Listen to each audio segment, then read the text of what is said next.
ये कोई आम कहानी नहीं, ये एक शिकारी की कहानी है जिसके हाथ कभी मासूम परिंदों के खून से रंगे होते थे। मगर फिर एक दिन एक मुर्गाबी आई और उसके साथ एक ऐसा पैगाम जो उसकी पूरी जिंदगी को बदल देने वाला था। एक शिकारी, एक मुर्गाबी और एक रूहानी गुफा। सब कुछ उस दिन से बदलने लगा जब एक आवाज ने सादी को पुकारा। इस किस्से में इश्क है, कुर्बानी है, जादू है और रूह को झंझोड़ देने वाले इम्तिहान हैं। क्या एक शिकारी वाकई वली बन सकता है? क्या गुनाहों की जंजीरें टूट सकती हैं? और क्या रब की रहमत इतनी करीब होती है जितना हम सोच भी नहीं सकते? आखिर तक देखिएगा, क्योंकि ये कहानी आपके दिल को झंझोड़ कर रख देगी और शायद आपकी जिंदगी भी बदल जाए। अरब के गर्म रेत से भरे सहरा में, जहां सूरज की शुआएं जमीन को झुलसा देती थीं और रात को ठंडी हवाएं इंसानी जज्बात को नर्म कर देती थीं, वहीं एक पुरानी बस्ती के किनारे एक गरीब शिकारी रहा करता था। उसका नाम सादी बिन हारिस कोलन था। वह दरिया के किनारे एक कच्ची झोंपड़ी में अपनी बीमार बीवी और बूढ़ी मां के साथ रहता था। सादी की जिंदगी में ना तो किसी दौलत की चमक थी और ना ही किसी शोहरत का नशा। उसका सहारा सिर्फ अल्लाह था और उसका पेशा शिकार।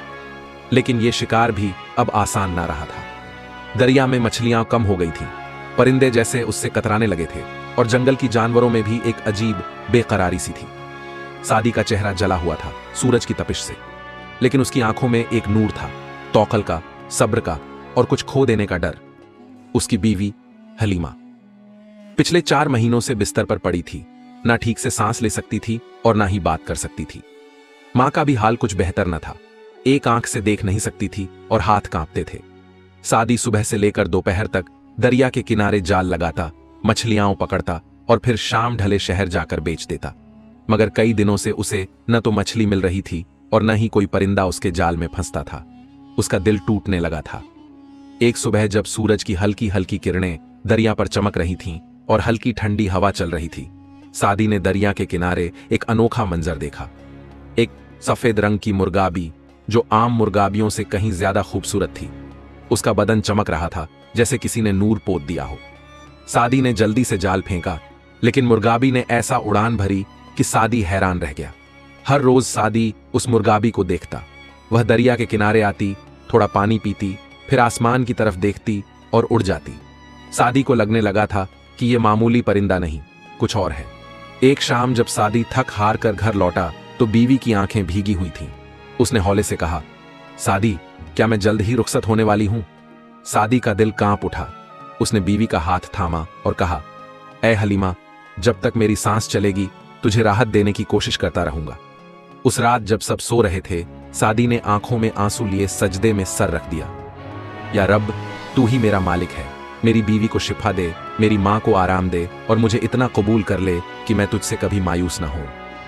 मुर्गाबी का असर। अगली सुबह जब सादी दरिया पहुंचा तो मुर्गाबी वहीं बैठी थी, उसे देख रही थी। सादी ने इस बार जाल नहीं फेंका, बल्कि चुपचाप बैठ गया। दोनों की निगाहें मिली। सादी को ऐसा लगा जैसे मुर्गाबी कुछ कहना चाह रही है, शायद कोई पैगाम दे रही हो। उस दिन से सादी ने जाल फेंकना छोड़ दिया।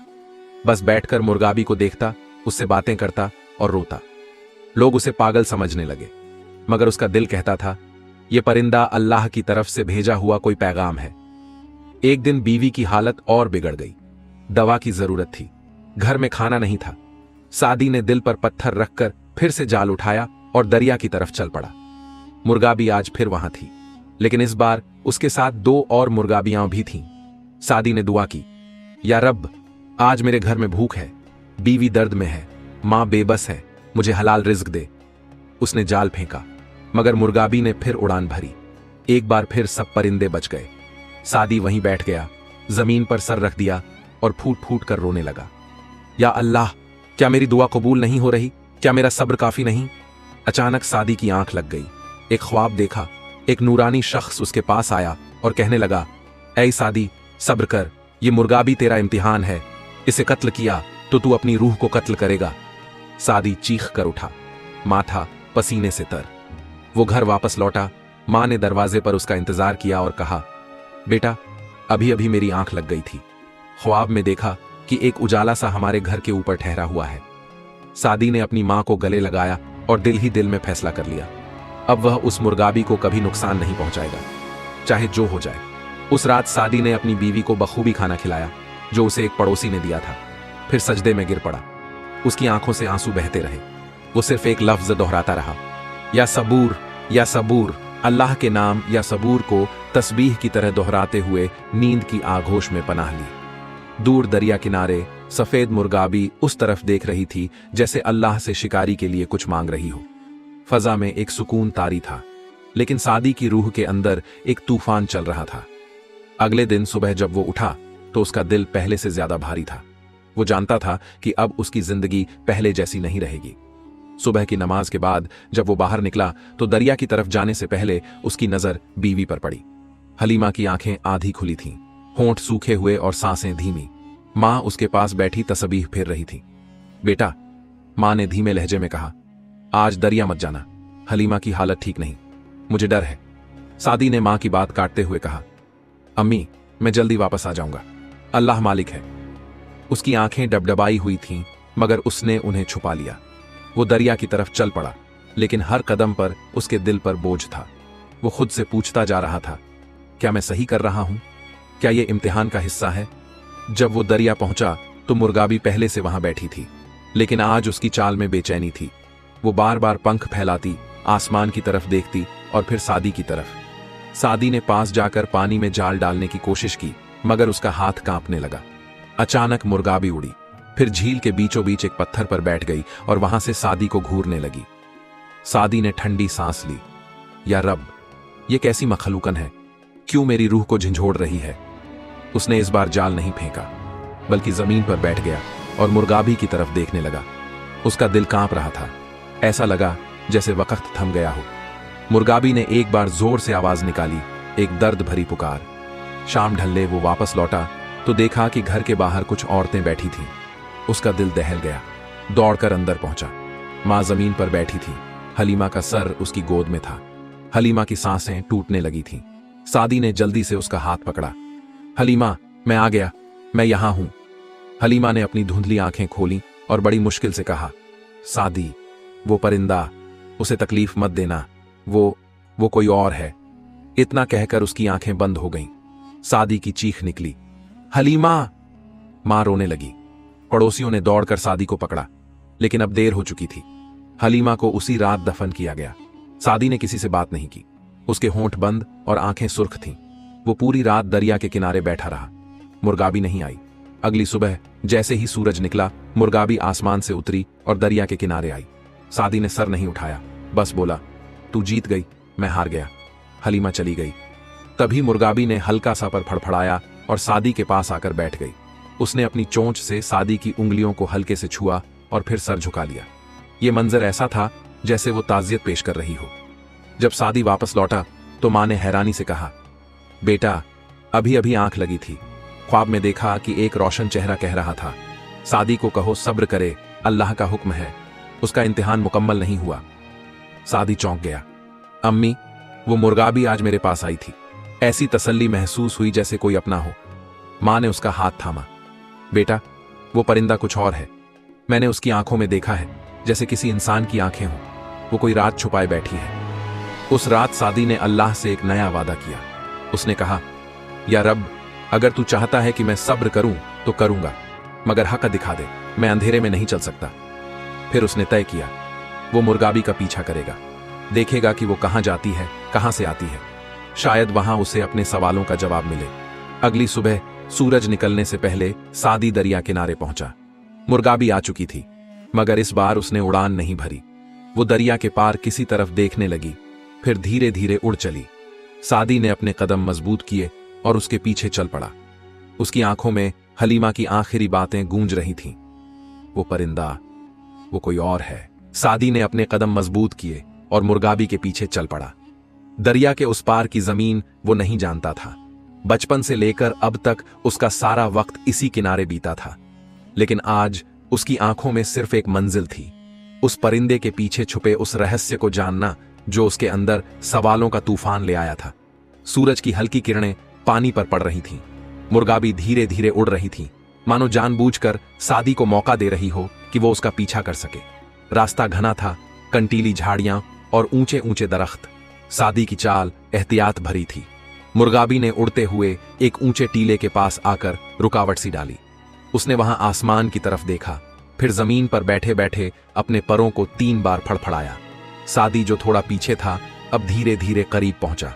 वो अब सांस रोककर देख रहा था कि यह परिंदा क्या कर रहा है। फिर मुर्गाबी अचानक एक पतली सी पगडंडी की तरफ बढ़ गई जो घने पेड़ों में गुम होती जाती थी। सादी ने भी बिना वक्त गंवाए उसी रास्ते पर कदम रख दिया। चलते चलते उसे एहसास हुआ कि वो किसी ऐसे मकाम पर जा रहा है जहां इंसानी कदम बहुत कम पहुंचे होंगे। करीब 1 कोस चलने के बाद सादी को एक चट्टान के नीचे बैठे हुए एक सफेद लिबास में बुजुर्ग शख्स नजर आए। उन्होंने सर पर सफेद रुमाल बांधा हुआ था, आंखें बंद थीं और दोनों हाथों में तस्बीह। सादी के कदम रुक गए। वो कुछ कहने ही वाला था कि बुजुर्ग की आवाज आई, सादी, बहुत देर कर दी तुमने। सादी का दिल धक से रह गया। आप मुझे जानते हैं? बुजुर्ग ने आंखें खोली, उनमें रोशनी थी। हम तुझे बचपन से जानते हैं। हम हर उस रूह को पहचानते हैं जिसे अल्लाह ने किसी मकसद से चुना है। सादी के होंठ कांपे। आप ये सब कैसे जानते हैं? और वो मुर्गाबी? बुजुर्ग ने आसमान की तरफ इशारा किया। वो परिंदा तेरा इम्तिहान भी है और तेरा रहनुमा भी। उसे कैद करोगे तो गम में डूब जाओगे, मगर अगर समझ सको तो नजात पा जाओगे। बुजुर्ग ने सादी को पास बैठाया और कहना शुरू किया। सालों पहले एक उम्मुल फज्जल नाम की नेक परहेजगार खातून इस दरिया किनारे रही थी। लोग उसे वली की तरह मानते थे, मगर एक रोज कुछ गुलामों ने उस पर झूठा इल्जाम लगाकर दरिया में फेंक दिया। उसका कोई हमदर्द न था, बस उसकी आखिरी दुआ थी, या रब, मुझे ऐसा बना दे कि कोई मुझे देखे और तेरी तरफ मुतवज्जह हो जाए। सादी की आंखें हैरत से फैल गईं। क्या आप कहना चाहते हैं कि? बुजुर्ग ने सर हिलाया। हां, वही मुर्गाबी दरअसल उम्मुल फजल की रूह है। अल्लाह ने उसे एक पाक परिंदा बना दिया ताकि वो इंसानों की रहनुमाई करे, लेकिन वो सिर्फ उसी को दिखती है जिसे अल्लाह चाहता है। सादी की आंखों से आंसू बहने लगे। मैं काबिल नहीं उस रूह को देखने के, फिर मुझे क्यों चुना गया? बुजुर्ग मुस्कुराए। क्योंकि तूने भूख में भी सब्र किया, बीवी की मौत पर भी शिकवा न किया, मां की खिदमत की और एक मासूम परिंदे को नुकसान नहीं पहुंचाया। सादी अब समझ चुका था कि वो किस राह पर चल रहा है। उसकी जिंदगी एक आम शिकारी की नहीं, एक रूहानी सफर पर निकले फकीर की बन चुकी थी। बुजुर्ग ने एक आखिरी बात कही, अब तू उसके साथ चल। वो तुझे उस दरवाजे तक ले जाएगी जहां रूहानी हकीकतों के पर्दे उठते हैं, मगर याद रख, इम्तिहान अभी खत्म नहीं हुआ। सादी ने सर झुकाया और बुजुर्ग के कदम चूमे। जब सर उठाया तो वो बुजुर्ग गायब थे। मुर्गाबी अब एक टीले के पास बैठी थी। सादी ने आगे बढ़कर देखा तो वहां एक छोटा सा गुफा था। सादी ने मुर्गाबी के पीछे गुफा में कदम रखा। अंदर रोशनी का एक अजीब सा एहसास था, न वो सूरज की थी न चिराग की। गुफा की दीवारों पर अरबी में अल्लाह के अस्मा उल हुस्ना लिखे हुए थे। सादी ने हाथ से एक लफ्ज को छुआ, अर्रहमान। एक हल्की सी रोशनी उसकी उंगलियों से होती हुई पूरे जिस्म में फैल गई। तभी उसे एक आवाज सुनाई दी, बहुत मुलायम मगर असरदार। ऐ सादी, क्या तुझे यकीन है कि तू ये सफर मुकम्मल कर पाएगा? सादी ने आंखें बंद करके जवाब दिया, अगर तू चाहे ऐ रब तो हर मुश्किल आसान है। गुफा की रोशनी और तेज होने लगी। मुर्गाबी ने पर फैलाए और एक बार फिर उड़ान भरी। इस बार गुफा के अंदर ही किसी और रास्ते में दाखिल हो गई। सादी ने अपनी चप्पलें उतारी, सर झुकाया और उसी रास्ते पर चल पड़ा। उसका दिल अब डर से खाली और यकीन से भरा हुआ था। मुर्गाबी उड़कर दाखिल हुई थी। गुफा के अंदर का रास्ता पतला था, दीवारें ठंडी मगर सुकून देने वाली। हर कदम पर उसे ऐसा महसूस होता जैसे कोई अंदर से उसे दावत दे रहा हो, पुकार रहा हो। सादी अब एक नए जहान में दाखिल हो चुका था। उसकी सांसें भारी लेकिन दिल हल्का हो गया था। अब शिकारी नहीं, वो एक सालिक बन चुका था, अल्लाह की राह में चलने वाला एक राही। अंदर दाखिल होते ही सामने एक बड़ा सा हॉल जैसा हिस्सा आया जिसकी छत से एक नूरानी रोशनी टपक रही थी। वहां चारों तरफ सफेद परिंदे थे। कुछ उड़ रहे थे, कुछ बैठे थे और कुछ सुकून से जमीन पर सजदा कर रहे थे। लेकिन उनमें से एक, वही मुर्गाबी, सबसे आगे थी। सादी ने देखा कि मुर्गाबी अब इंसानी शक्ल में तब्दील हो गई थी। उसके सामने एक बुजुर्ग खातून खड़ी थी जिनका चेहरा नूर से दमक रहा था। उनका लिबास सफेद, आंखें साकित मगर रोशन। सादी का दिल कांप उठा। वो समझ चुका था ये उम्मुल फजल थी, वही नेक रूह जो परिंदा बनकर उसकी रहनुमाई कर रही थी। खातून ने सादी की तरफ देखकर कहा, तू आया, और तेरे आने से वक्त पूरा हुआ। बहुतों को रास्ता दिखाया, मगर बहुत कम ने देखा। तू उनमें से है जो देखने और समझने की काबिलियत लेकर पैदा हुआ। सादी की आंखों से आंसू बह निकले। उसने कहा, मैं तो एक गुनहगार शिकारी हूं, आपके लायक नहीं, मगर आपने मुझे सहारा दिया। मेरी बीवी की आखिरी बातें आज भी दिल में हैं। उम्मुल फजल मुस्कुराई। हलीमा रूहानी इल्म से वाकिफ थी, उसकी रूह पाक थी। उसने तुझे अल्लाह की राह में भेजा। उसकी मौत एक वसीला थी तुझे जगाने का। इसके बाद उम्मुल फजल ने सादी को कई दिनों तक उस गुफा में रखा। उसे रोज कुरान की आयतें पढ़ाई जाती, अल्लाह के अस्मा उल हुस्ना की तिलावत सिखाई जाती और हर सुबह व हर रात उसे मुशाहिदा करने की तालीम दी जाती। सादी अब शिकारी नहीं, रूहानी मसीर पर चलने वाला बना दिया गया था। वो अब जान गया था कि हर परिंदा, हर दरख्त, हर हवा का झोंका अल्लाह की तस्बीह में लगा है। उसका दिल अब तकल्लुफ से खाली और यकीन से भरा हुआ था। एक रात उम्मुल फजल ने कहा, अब वक्त आ गया है कि तू दरिया के दूसरे किनारे लौटे, मगर इस बार एक नए मकसद से। तुझे वहां वो लोग मिलेंगे जो तुझे आज तक समझ न सके। तुझे उनका रहबर बनना है। सादी ने सर झुका लिया, मगर फिर सवाल किया, क्या मैं हलीमा को फिर कभी देख पाऊंगा? उम्मुल फजल ने उसकी आंखों में देखकर कहा, जब तुझे अपने मकसद की मुकम्मल समझ हो जाएगी, तब अल्लाह तुझे उससे भी बड़ा इनाम देगा, हलीमा की रूह की मुलाकात। मगर सब्र सब्र सादी। सुबह जब सादी उठा तो गुफा में सन्नाटा था। न उम्मुल फजल थी, न परिंदे, मगर उसके सीने में एक रोशनी थी जो बुझने का नाम न ले रही थी। उसने उसी रास्ते पर वापसी शुरू की। हर पेड़, हर पत्थर अब उसे पहचानता लग रहा था, जैसे सब कुछ बदल गया था। गांव पहुंचा तो लोगों की निगाहें बदल चुकी थीं। उन्होंने देखा, ये वही सादी है, मगर चेहरा नूरानी है, आंखें गहरी और लहजा सुकून देने वाला। मां ने जैसे ही बेटे को देखा, दौड़कर गले लगा लिया। उसकी आंखों से बहते आंसू और होंठों से निकली दुआओं में कोई बनावट न थी। बेटा, तुझे देखकर लगता है जैसे अल्लाह की ज़ियारत कर ली हो। सादी ने मां के कदमों में सर रख दिया। उस रात जब सादी अपनी झोंपड़ी में बैठा तो आसमान की तरफ देखा। एक चमकता तारा टूटा और उसके दिल में एक आवाज आई, सादी, तू अब शिकारी नहीं, तू रहनुमा है, मगर अभी तेरा सफर बाकी है। सादी ने इस आवाज को दिल से महसूस किया। वो आवाज सिर्फ कानों तक नहीं थी, बल्कि उसकी रूह तक जा पहुंची थी। सादी ने अपने रब से दुआ की, या रब, अगर तूने मुझे इस राह के काबिल समझा है तो मुझे मेरी कौम के लिए एक रोशनी बना दे। सुबह जब सादी मस्जिद पहुंचा तो लोगों ने उसे अदब से सलाम किया। वो वही लोग थे जो कभी उस पर तंज कसते थे, उसकी बीवी की मौत को उसकी बदकिस्मती कहते थे, मगर अब उनके चेहरों पर एहतराम था। सादी ने मस्जिद के बाहर खड़े होकर सबको जमा किया। उसने कहा, भाइयों बहनों, हमने अपनी जिंदगी को शिकार और दौलत के पीछे बर्बाद कर दिया, मगर हकीकत यह है कि हमारा मकसद रूहानी सफर है। हमें अपने अंदर झांकने की जरूरत है। लोगों ने उसकी बातें गौर से सुनी। कुछ ने रोते हुए अल्लाह से तौबा की। गांव में जैसे एक नई रूहानी जागरूकता फैलने लगी। मगर जिस राह में रोशनी होती है, वहां अंधेरे भी पीछा करते हैं। एक दिन गांव में एक मुसाफिर आया। उसका नाम जुहैर था। लंबा कद, तेज निगाहें और बातों में असर। उसने गांव में रहना शुरू किया और धीरे धीरे लोगों को अपनी तरफ खींचने लगा। उसने कहा, सादी तो बस बातें करता है, असल हकीकत मैं दिखाऊंगा। अगर कोई वली है तो वो मैं हूं। सादी ने जब यह सुना तो न गुस्सा किया न जवाब दिया। उसने सिर्फ यह कहा, जो खुद को वली कहे वो वली नहीं हो सकता। वली वो होता है जो अपने रब की तरफ बुलाए, खुद की तरफ नहीं। मगर लोग फिर भी जुहैर की तरफ झुकने लगे। उसका जादुई लहजा, उसकी नकली करामात ने लोगों को मुतस्सिर किया। सादी ने अब पहले से ज्यादा इबादत शुरू की। वो हर रात दरिया के किनारे बैठकर अल्लाह से कहता, ऐ रब, मुझे मेरी कौम से मोहब्बत है, इन्हें गुमराही से बचा। अगर मेरी जात में कोई कमी है तो मुझे बेहतर बना। फिर एक रात उसे वही मुर्गाबी नजर आई। इस बार उसका चेहरा परेशानी से भरा हुआ था। उसने सादी के करीब आकर एक पर जमीन पर गिराया। सादी ने पर को उठाया तो उस पर लिखा था, इम्तिहान करीब है, उस परिंदे को बचा जो जमीर की उड़ान लिए फिरता है। अगले ही दिन गांव में एक बच्चा गायब हो गया। लोग परेशान हुए, मगर जुहैर ने कहा, यह सादी की वजह से हुआ है। वो रूहानी बातें करता है, मगर दरअसल वो जिन्हों से मिल चुका है। लोग घबरा गए। कुछ ने तो मस्जिद में सादी के खिलाफ आवाज उठाई। सादी ने खामोशी इख्तियार की, मगर उसके मां के दिल में दर्द उमड़ आया। मां ने कहा, बेटा, तूने अल्लाह की राह चुनी है, मगर दुनिया की राह आसान नहीं। क्या तू अब भी सब्र करेगा? सादी ने मां के हाथ थामे। मां, हलीमा ने कहा था, जब सच्चाई सामने हो तो खामोशी भी सदा बन जाती है।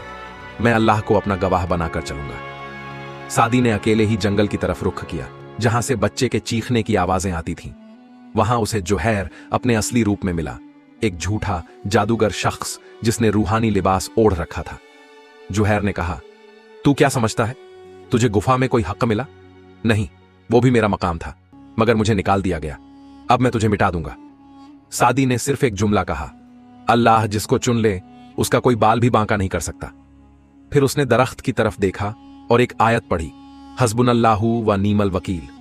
और उसी लम्हे एक तेज रोशनी फैली, मुर्गाबी उड़ती हुई आई और जुहैर पर झपटी। उसकी नकली ताकत जलकर राख हो गई। सादी बच्चे को उठाकर गांव लौटा। लोगों की आंखें शर्म से झुक गईं। उन्होंने गलत इल्जाम लगाया था उस शख्स पर जिसे अल्लाह ने रोशन किया था। लोगों ने तौबा की, मस्जिद में जमा हुए और सादी से कहा, हमें माफ कर दो और हमें सच्ची राह दिखाओ। सादी ने कहा, मैं तो खुद राह का मुसाफिर हूं। अगर मेरे जरिए तुम्हें हक नजर आया तो वो अल्लाह का करम है। उस रात फिर वही चमकता तारा टूटा और सादी की आंखों में हलीमा की झलक आई, मगर अब उसने आंखें बंद कर लीं और कहा, या रब, जब तू चाहता है उसी वक्त मिलेगा। मैं रजा में राजी हूं। सादी की जिंदगी अब एक मिसाल बन चुकी थी। उसका हर लफ्ज, हर हरकत लोगों के लिए हिदायत बन चुकी थी। वो अब वो शिकारी नहीं रहा था जो परिंदों का खून करता था, बल्कि अब वो उन परिंदों की तरह खुद को आजाद समझता था जो सिर्फ अपने रब की तरफ परवाज करते हैं। गांव वालों ने मिलकर उस दरख्त के नीचे एक छोटी सी दरगाह बनाई, जहां सबसे पहले मुर्गाबी ने उसे रहमत की तरफ बुलाया था। उस दरगाह को रोशन बाला मकाम कहा गया। वहां हर रात सादी तिलावत करता और लोग दूर दूर से उसकी तर्जुमा की हुई कुरानी तालीम को सुनने आते। एक शाम मां बहुत कमजोर हो गई। उनका चेहरा सफेद हो गया था, मगर आंखों में तसल्ली थी। सादी ने मां का हाथ थामा और मां ने कहा, बेटा, तूने मेरा नाम रोशन कर दिया। तूने हलीमा की कुर्बानी को रायगांव नहीं जाने दिया। मेरा दिल अब मुतमिन है। उस रात मां का इंतकाल हुआ। सादी ने अपनी मां को उसी दरगाह के पास दफनाया और दुआ की, या रब, मेरी मां को अपने मुकर्रब बंदों में शुमार कर। उसकी मेहनत, उसकी आंखों के आंसू तू अपनी रहमत से कबूल कर। मां के इंतकाल के कुछ ही रातों बाद सादी को एक ख्वाब आया। वो एक बाग में खड़ा था, हरे भरे दरख्त, बहती नहरें, रोशनियां, और फिर हलीमा सामने आई। हलीमा ने कहा, सादी, तेरा इम्तिहान मुकम्मल हो गया। तूने वफा का हक अदा किया। अब हम मिल सकते हैं, मगर सिर्फ तब जब तू अपनी आखिरी जिम्मेदारियां भी पूरी कर ले। सादी जाग गया, मगर इस बार उसका दिल और भी मुतमिन था। इसके बाद सादी ने सिर्फ अपने गांव तक खुद को महदूद न रखा। वो यमन गया, फिर मक्का और मदीना। वहां उसने उल्मा से मुलाकात की, फकीरों से दुआएं लीं और दरवेशों के साथ सफर किया। हर जगह एक ही पैगाम देता, अल्लाह की मोहब्बत सबसे बड़ी दौलत है। तस्लीम और रजामंदी ही इबादत की असल सूरत है। एक दिन सादी को इत्तिला मिली कि जुहैर फिर एक गांव में जादू के जरिए लोगों को गुमराह कर रहा है। सादी वहां पहुंचा, मगर इस बार जुहैर टूट चुका था। उसकी आंखें भर आईं। उसने सादी के कदमों में गिरकर कहा, मुझे माफ कर दो, मुझसे गलती हुई। मैं रब से बहुत दूर चला गया था। सादी ने उसे उठाया और कहा, तौबा का दरवाजा हर वक्त खुला है। तुझे रब ने दूसरी जिंदगी दी है, अब उसे सही राह में लगाओ। सादी ने अपने आखिरी खुतबे में कहा, मैं एक शिकारी था, गुनहगार, जालिम, मगर रब की रहमत ने मुझे बचा लिया। मेरे हाथों में तलवार थी, मगर रब ने तस्बीह रख दी। मैं मौत बांटता था, आज जिंदगी की दुआएं बांटता हूं। अगर मैं बदल सकता हूं तो तुम सब भी बदल सकते हो। अल्लाह के नूर से रोशन हो जाओ, इससे पहले कि दिलों की तिरगी हावी हो जाए। लोग रोते रहे, सिसकते रहे, और हर एक ने उस दिन अपने गुनाहों से तौबा की। एक सुबह जब सूरज दरिया से उभर रहा था, सादी ने गुफा का फिर से रुख किया। उसकी आंखों में सुकून था, दिल में नूर और हाथों में वो परिंदे की पर जो उम्मुल फजल ने उसे दिया था। गुफा के अंदर पहुंचते ही एक तेज रोशनी फैली और सादी गायब हो गया। लोग कहते हैं वो अपने रब के पास चला गया, मगर उसकी तालीम, उसकी याद, उसकी बातों का असर आज भी बाकी है। इस किस्से से जो सीखा, 1, हर गुनाहगार के लिए तौबा का दरवाजा खुला है। 2, रूहानी सफर इबादत, इल्म और इखलास से तय होता है। 3, असली वली वो है जो अपनी नहीं रब की तरफ बुलाता है। 4, हर इम्तिहान एक रहमत है अगर सब्र के साथ सहा जाए। 5 मोहब्बत, वफा और दुआ की ताकत हर अंधेरे को मिटा सकती है। या रब्बुल आलमीन, जिस तरह तूने सादी को अंधेरे से निकालकर नूर की तरफ लाया, वैसे ही हमें भी अपनी रहमत से सीधा रास्ता दिखा। हमारे दिलों को नर्म कर हमें तकब्बुर और गुमराही से बचा। हमारी जिंदगी को तेरी याद से भर दे और हमारे आखिर को सादी की तरह हुस्न ए खातिमा से नवाज। आमीन। वीडियो को लाइक करें ताकि हमें और हौसला मिले। अपने दोस्तों और परिवार के साथ शेयर मोन करें ताकि और लोग भी इस वाकया से सबक ले सकें। चैनल को सब्सक्राइब मोन करें और बेल आइकॉन वोन दबाएं ताकि आप हमारी नई कहानियों को मिस न करें। कमेंट में बताइए कि इस वाकया ने आपको क्या सबक दिया। लॉग और आपको स्क्रीन पर हमारी वीडियो दिख रही होगी, उससे भी देखे और कुछ अच्छा सीखे। जल्दी मिलते हैं एक और नई इबरतनाक इस्लामिक कहानी के साथ। अल्लाह हाफिज।